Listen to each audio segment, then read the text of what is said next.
Hello everyone, Zach from Average Joe Warhammer here. Today we're going to be talking about the hobby backlog. We all know this, we all like to use the term plastic crack. Everybody likes to show off their pile of shame or their shelf of shame, the army of gray plastic. But how do we actually deal with that and work through it? I'm guilty of it myself. I like to sometimes bite off more than I can chew and start too many projects all at once, and it can be overwhelming. And for a lot of people, it can actually slow down your hobby time, and it can get to the point where it's just so unmotivating to work through it that it's all just sitting there. And that's no good, and we don't want that. We want everybody to be playing with their silly little space soldiers or space aliens, and you know, getting their money's worth. It's not fun to just have it all sitting on a shelf. We want to be using our models in games or showing them off on your Instagrams or fucking TikTok or whatever you guys are doing these days. So I'm going to give you some tips for how I deal with the hobby backlog.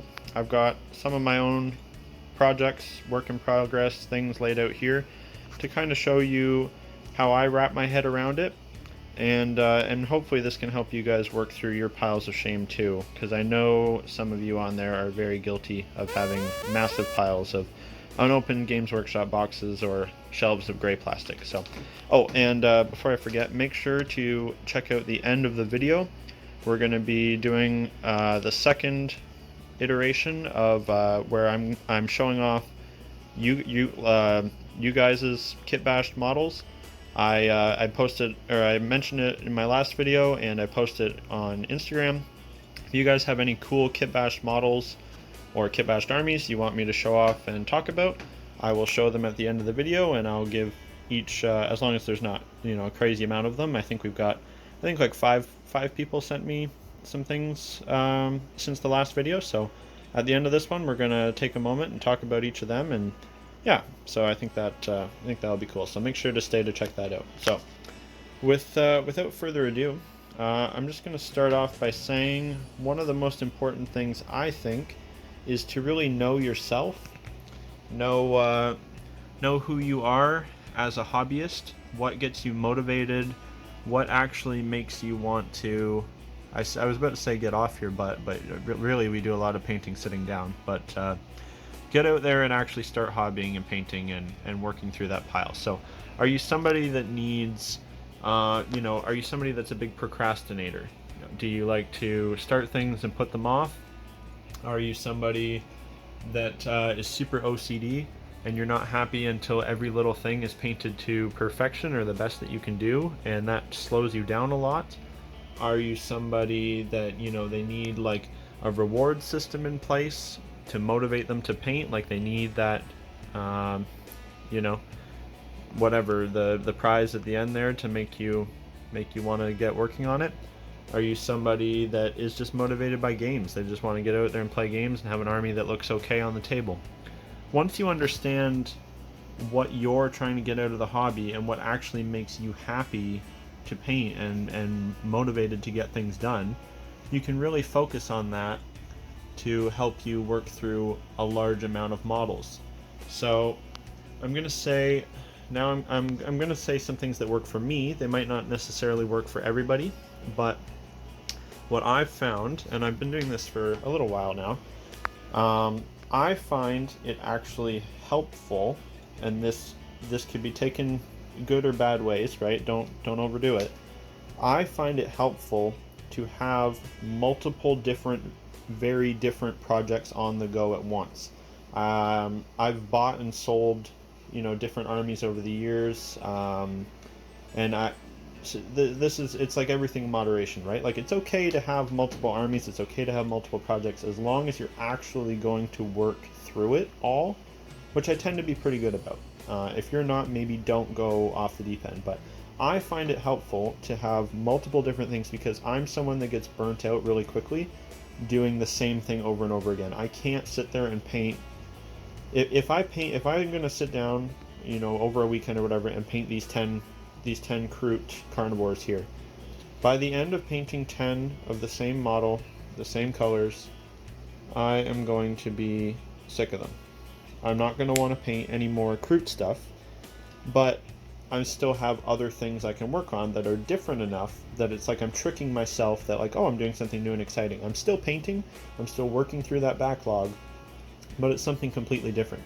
And that doesn't even have to be painting. Like, you can switch it up even more.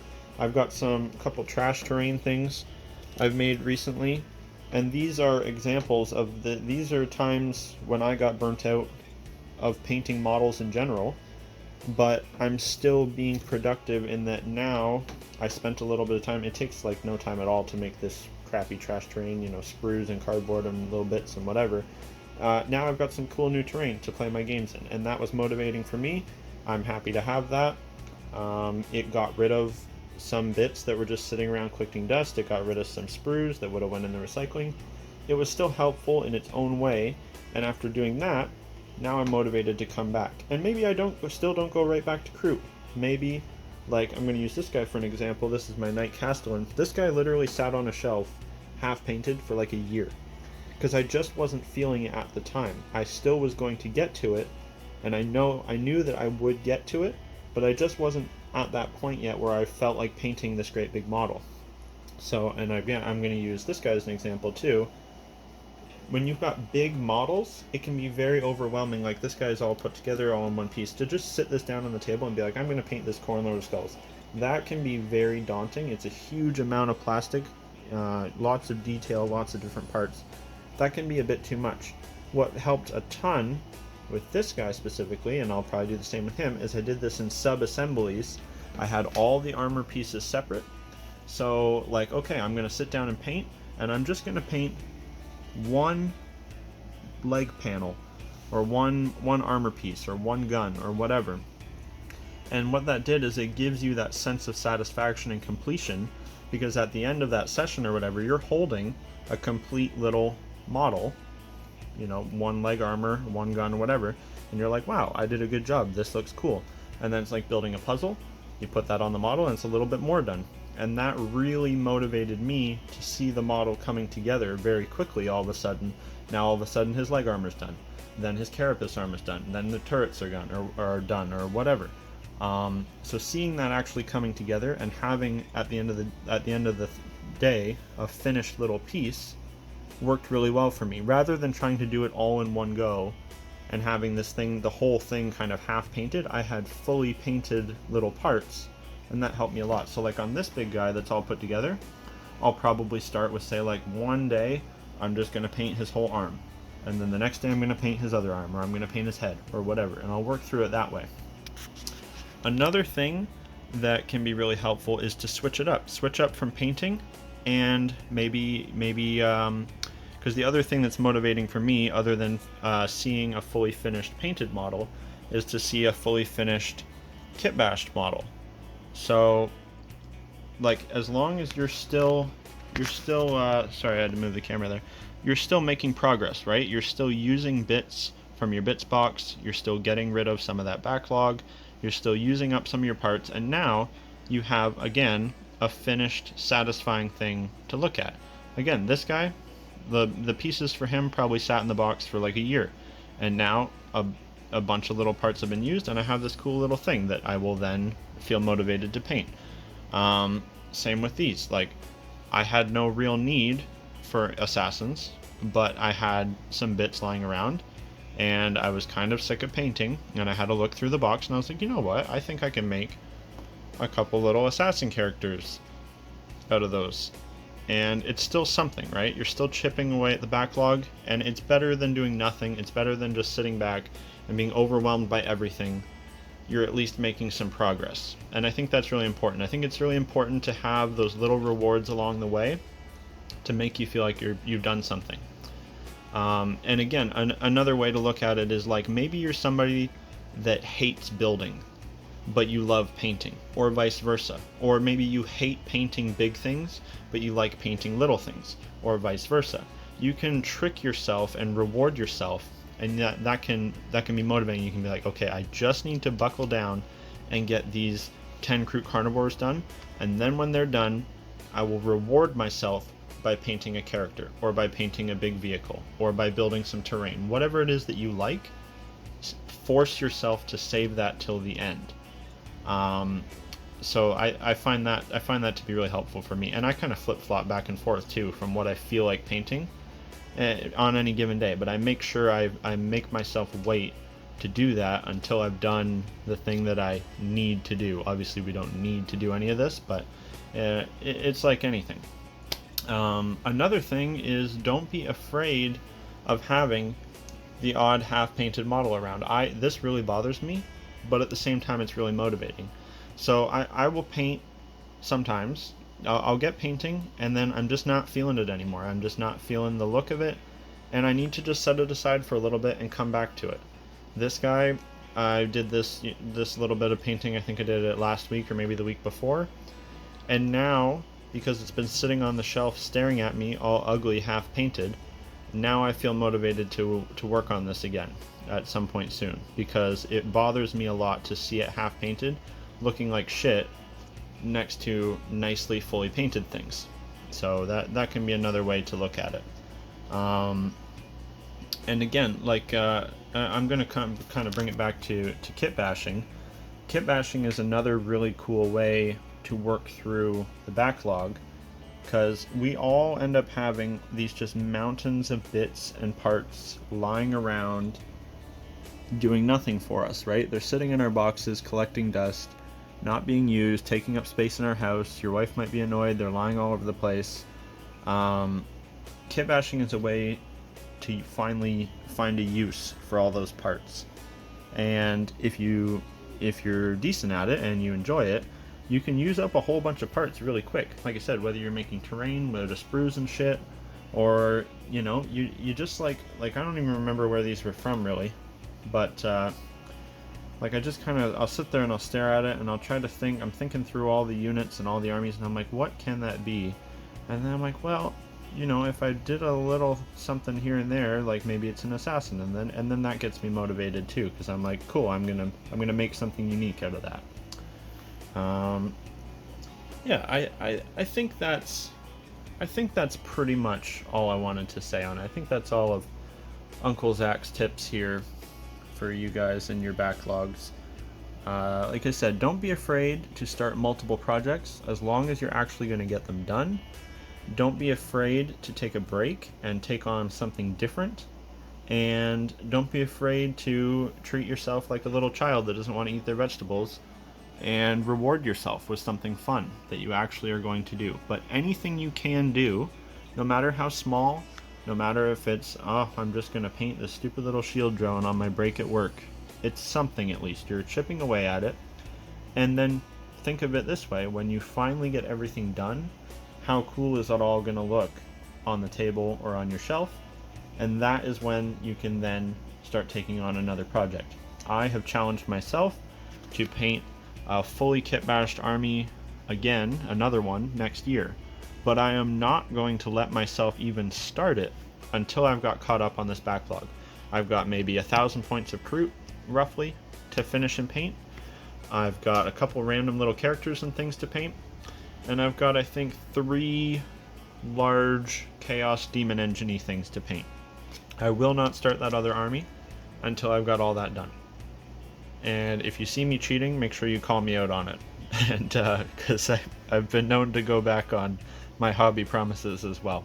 But anyways, I'm going to end that little segment right now, and I'll see you guys in just a second. I'm going to go and look over the submissions that people sent in of their kit bashed models, and have another look at them and read the things they said about them to make sure I'm getting everything correct and getting people's names correct. And yeah, so I'll see you guys in a minute. Thanks for watching. Bye. And we're back, and it is the best part of every video. As you know, going forward, at the end of every one of my videos, I'm hoping to shout out anybody who's happy or wants to send me pictures of their favorite kit bashed models. I'm going to shout them out at the end of the video. I'm going to throw them up on the screen. We're going to have a chat about them, talk about what I like, maybe what I don't like. Just kidding, I like them all. And yeah, we're just going to give them a little time to shine, and if you guys want to send me yours after seeing this video, feel free. Send them to my Instagram, tag me in them, mail them to me, frickin' throw a rock through my window with it stapled to it, I really don't care. But yeah, so without further ado, let's get into the first one. And it is, I also apologize if I mispronounce anyone's Instagram name. Some of y'all are a little bit weird, but I'm going to have them up on the screen so you can see well enough. This is Marx Xavier, and there's several X's in there, and those are hard letters to say, and I am not the smartest guy in the world, so bear with me. I think I said that right. So Mark Xavier has sent me in this Dark Mechanicus custom dune crawler machine, and if you're looking at that and like, the legs look right, but the body is just a little bit different. That's because that body is actually I think it's a hairspray can. It's a hair product can of some kind. This madman has went and combined literal garbage with his models, and it looks fucking awesome. It looks actually better than the normal dune crawler, if I do say so myself. Very Dark Mechanicus, very cool, very unique. Obviously, nobody else has made a. I don't think anybody else has made a hairspray can dune crawler. So that's a fantastic use of parts, fantastic recycling. Actually, you know, Mother Earth thanks you. And yeah, I don't know what else to say other than the paint job's awesome, killed it. You know, the battle damage and everything looks great. And yeah, so that's an awesome piece of work you did there, man. Feel free to send me more of your stuff once you get it done. And we'll move on. There's more this time than the last video, so this might take a little bit to get through them all. We have Arland is painting, and he sent me not one miniature but an entire squad of Death Guard Marines. They're all custom in one way or another. I'm gonna switch hands here. I friggin' blew my arm out at work the other day. It's hard to film and read at the same time. There we go. Alright, so I'll have them cycle through there and show them all off on the screen there. So at the minimum, they all have a unique head. I don't know where he got those heads from, he didn't say, but they look very cool. Some of them have that like nautical old-timey diver kind of vibe going on. They look great. And another thing he wanted me to mention, and it should be pretty obvious looking at them, every single one of them is painted different. They all have a different scheme. And he thought that's really important for a Chaos Army to actually not look unified and all look very different. And I agree. I think that looks really cool, especially for Death Guard. Like, I don't think they're painting their armor. I don't think it's actually paint at all. It's probably all just different slime and pus and other nasty stuff. So I think he did a fantastic job with that. I think they look great, especially the one I'll have pop up right now. He did that one he did more on. He did some awesome green stuff work. To sculpt organs and other gross things like that is very hard. As somebody who's sculpted a fair few mutilated Tau in his day, it's hard to do good intestines with green stuff. So fantastic work, Arland. I'll be all these people I followed too, so I'll be sure to be checking out more of your stuff. Next up is Wilfred, and I could be wrong, but I think that Wilfred is a bit of a new hobbyist because he doesn't have that many posts up on his Instagram yet, or maybe he's just sneaky about it. Maybe he just doesn't like to post them that much, but I think Wilfred is pretty new. And let me say, I think this might be his first Kit Bash model. It looks awesome. He dove right in off the deep end with a whole bunch of green stuff. It looks like he green stuffed most of the body on this thing. He made his own custom Dark Strider model for his Tau army, and it looks great. It looks as good or better than the original, and it's all made of spare parts. I think he said there's a part of a tank commander in there, and part of a Pathfinder in there, and then a lot of green stuff, obviously. And it looks great. I think the pose is actually better than the normal Dark Strider. It looks very smooth. You did good work with the green stuff, so great job, Wilfred. Oh, and your paint work is good too. It looks great. Moving on from there, we have the Thramus Crusader. And this guy sent me a lot, so bear with me here. This is going to take a minute, but I think it all deserves mention because it's all very well done. First up, he's got a very spooky, very Halloween-y engine seer. I would have said this is like Dark Mechanicus, but apparently this is still a good guy. This is still in the Imperial, so that just shows how not so good looking they are. But the model does look good. It's very well done, very cool use of kits. I love that. I love that head. That's a very creepy head. I forget what that's from. I want to say it's a Necromunda guy, but I'm not sure. I honestly can't remember, but it looks awesome. All the bits go together well. It looks like what it represents, so well done with that.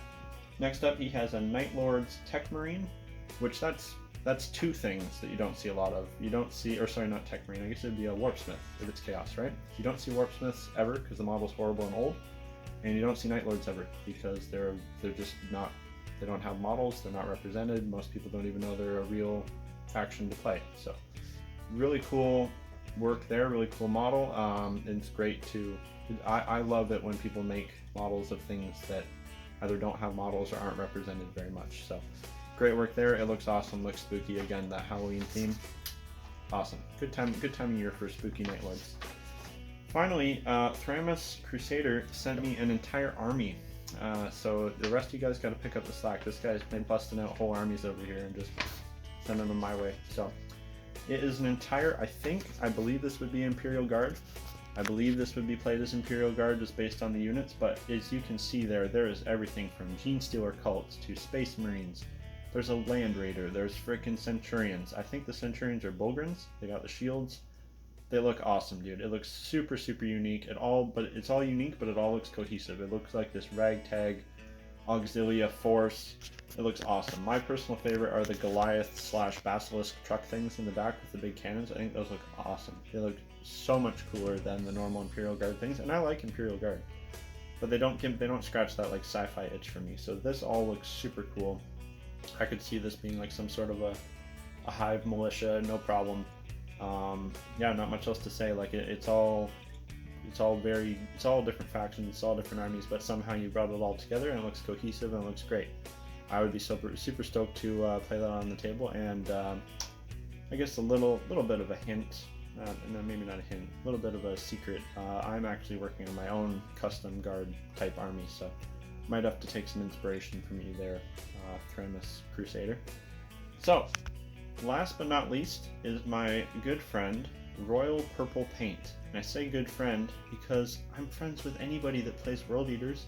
World Eaters are fucking awesome, and this dude has went and made an entire custom World Eaters army. I don't think anything in his collection is base. Maybe some of like the warp talents that he's been working on lately. I think those might be base models, but it's all kit bashed. It's all awesome. I'll throw a couple on the screen that he sent me up. He's got some Chosen with hammers. Who makes Chosen? And who gives them hammers if they do? This madman does, because he's World Eaters. Now, some might say, well, World Eaters wouldn't use hammers because how are you going to take a skull with a hammer? And I'm going to tell you, you whack them hard enough in the body, the head's going to just be sitting there, because that's all that's going to be left. So it's fine. Royal Purple Paint, I fully support your hammer decision. This is a great kit bash. I love the Reaver heads. I love when you're mixing Imperial and Chaos things together. It looks great. I'm assuming that's an Exalted Champion with the big custom axe there. Looks awesome. Paint job's awesome. It's always awesome. I love the scheme you do. It's very similar to mine. You know, we're brothers in arms there. But he didn't even send me his best kit bash model. He's like, what are you doing? What are you doing, Royal? His best model, I'm going to put up on the screen for him. He didn't even have to send it to me. He made a freaking Chaos Dinosaur. That's right. He copied me. He stole my idea. No, I'm just joking. I think he actually posted it first. So he beat me to it. But he went more organic route than I did with mine. But this is Lord Discordant. Absolutely awesome. The green stuff works awesome. The paint job's awesome. The head looks so cool. Much cooler than all the separate models that went into making that thing all together. It's awesome. 10 out of 10. And that's what I have to say about everybody that sent them in today. They all looked awesome. It either looked so weird that I don't care, or it looked like what it was representing, which I think is really important when you're doing kit bashed models that you're actually going to use in game. So great job, everybody. Like I said, if you want to be in the next video, send me your models, whichever way you want to send them to me. I don't really care. And yeah, and as long as I don't get like a fucking shit ton of them, I'll put it at the end of the video. I don't care if the video has to be an hour long. I'm not a pro YouTuber trying to get, beat the algorithm. But in saying that, hit that like and subscribe button. Fucking go wake your grandma up, go get your dog, make a separate YouTube account, like and subscribe, smash all the buttons. We're not doing that. But anyways, thanks for watching, guys. Really appreciate it. Bye for now.